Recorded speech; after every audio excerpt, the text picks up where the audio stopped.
Do you ever have trouble figuring out your sensitivity? Or do you feel like your shot is just a little bit inconsistent? Or maybe you're not too confident in taking gunfights? Well, today I'd like to cover some of the practice routines that you can start implementing, as well as the techniques to be aware of that can help increase your aiming consistency. I'd recommend that you try out all of these if they seem interesting. Afterwards, you can then custom tailor them to fit your own personal needs. Hi, my name is Matt, and today I'll be your own personal guide on all of these aiming techniques. It's going to be my pleasure to share with you these useful ways to improve your aim, which could potentially help you feel more confident and better equipped to win your Valorant games. No matter what happens in Valorant, if you're the first one to hit the headshot, the other factors of the game won't matter. In my opinion, the ability to control your mouse and properly aim is the most important factor in reaching your potential as a Valorant player. If you guys enjoy this type of content, make sure to comment down below which setting you found most interesting or useful. Also, if you feel like we missed anything, comment what types of ways you like to improve your aim. Before we dive straight into today's video, as always, we have our question of the day. How do you guys like the spraying mechanic in Valorant? Currently, the spray functions in a random manner in both strength and timing. Personally, I'd hope that they make the randomness of the spray patterns just a little bit easier to handle. I think it'd be better for both casuals and competitive players alike. You know, overall, it's not a huge deal, but it's something I would personally like to see tweaked. Let us know how you feel in the comment section down below. Having solid mouse control is the first step to becoming a great aimer, regardless if you like to obtain it through playing shooting games, using third-party aim trainers, or doing a mix of both. The end goal of all of these come down to one simple premise: mouse control. A player with excellent mouse control will be able to move their mouse comfortably, which will allow them to not only position their crosshair better for easier shots, but also land potentially difficult shots when they need to. In today's guide, I want to cover how to obtain better mouse control, not only through third-party aim trainers, but in-game practice modes, as well as finding a mouse that can help you more comfortably maintain your grip style. The two main aiming styles to focus on are tracking and flicking. Properly practicing them in third-party aim trainers will help players who are especially newer to shooter games to improve at a much faster rate. So if you lack that type of experience, I highly suggest you implement third-party aim trainers for warming up, and when you have extra free time to spare.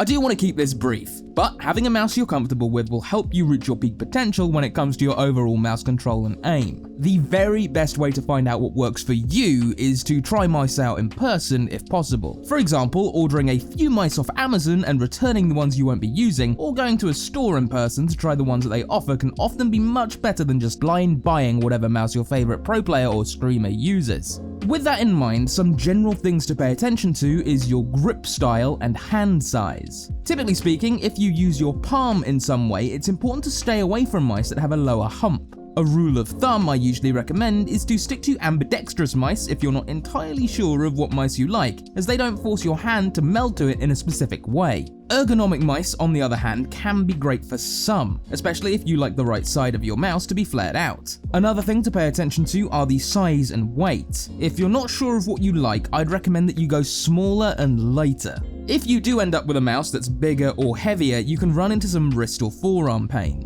Additionally, most people have better mouse control when their mouse is lighter and smaller. Some ambidextrous mice that I would highly recommend are the G Pro Wireless, the Viper Ultimate, the Viper Mini, and the Zowie S2. But if you are in the market for something ergonomic, take a look at the Zowie EC2B and the Logitech G403/G703. The most important thing is to find a mouse that you can grip comfortably and will allow you to play for long periods of time. Fatigue is a very real thing, and having a mouse that you're extremely comfortable with can help curb that and keep you performing more consistently.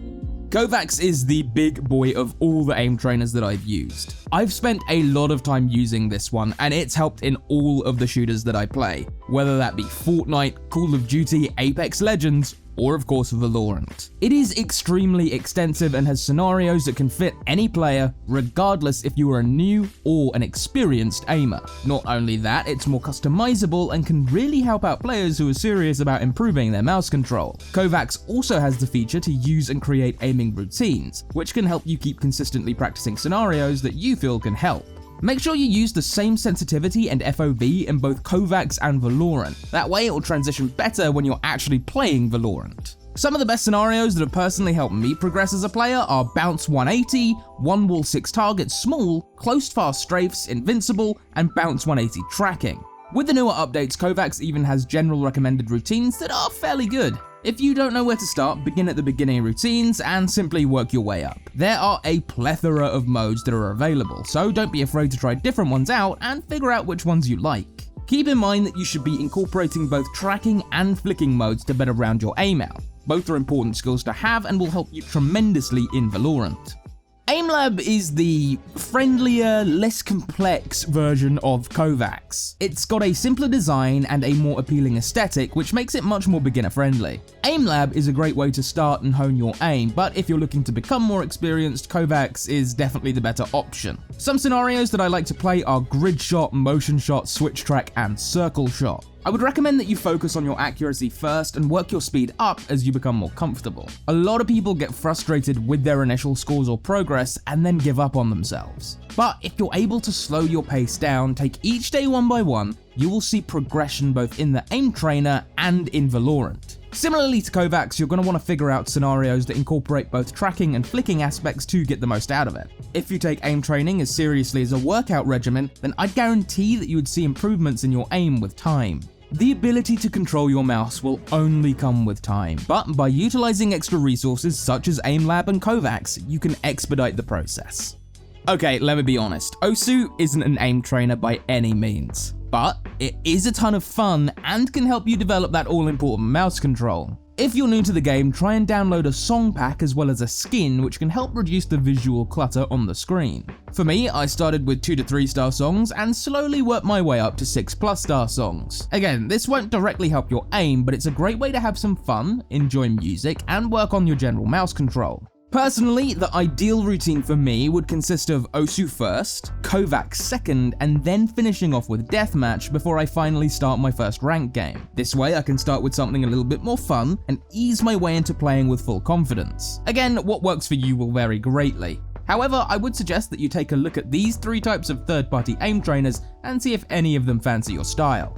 Currently, this is my favorite way to warm up and I feel like it helps me the most. The key to getting the most out of Valorant Deathmatch is to pay attention to the ranges that you're fighting at. Make sure to focus on bursting and tap shooting when you're dealing with enemies that are a long distance, and being comfortable crouch spraying when they're closer. Deathmatch is great because unlike third-party aim trainers, the focus isn't just on raw aim and mouse control. You can work on your movement, your control with different weapons, and it helps you get a better grasp of how certain engagements would feel around the map. Essentially, Deathmatch can help replicate some of the fighting scenarios that you'll be getting into in real games, which is the closest thing to the real deal. It can also help you become more aware of how to pre-aim your crosshair as well as deal with multiple enemies from various angles. I've spent countless hours in Counter-Strike playing Deathmatch, and it's the core reason my aim has gotten to the point it is at today, and I'm confident that Valorant Deathmatch will do the same, and it's a blast to play.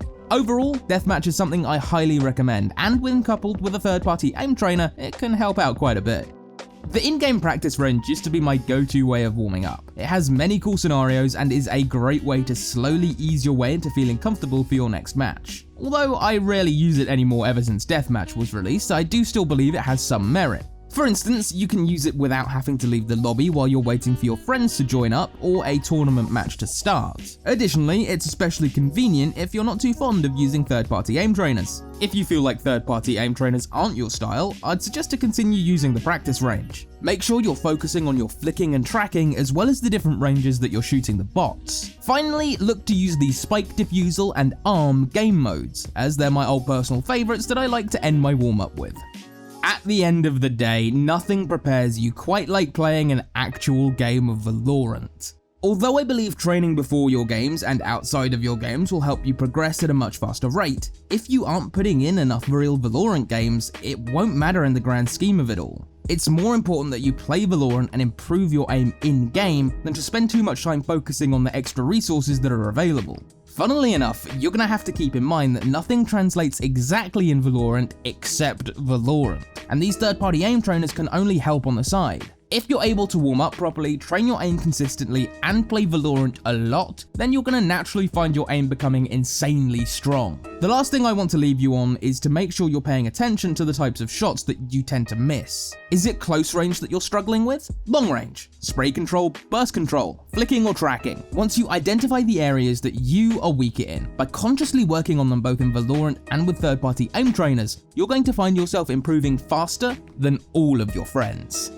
At the end of the day, practice makes perfect. Putting in the necessary amount of time and focusing on the right ways to improve will allow you to have a huge step up over the competition. Here at ProGuides, we wanted to cover some of the typical ways that you can use to improve your aim at a quicker rate. If there are any tips you feel helped, be sure to comment down below and tell us why. Additionally, if there is anything we missed, please let us know. We love to learn more too. That's all we have for this video. If you enjoyed the video, please like, comment, and subscribe. To keep up to date with us, make sure to hit the bell notification, which ensures that you can stay up to date with our videos and ahead of the competition. If you want to learn more about anything Valorant related, head over to ProGuides.com for the best Valorant on-demand coaching. Our coaches are among the very best, and we hope you check them out if you enjoyed this video. They will help you with any of your individual Valorant needs, and can bring you to the next level. If that's not your style, make sure to check out our Discord. We have a great community where you can chat, hang out, and possibly find friends to play with. Stay tuned for our future videos, and keep up the grind, ProGuides fam!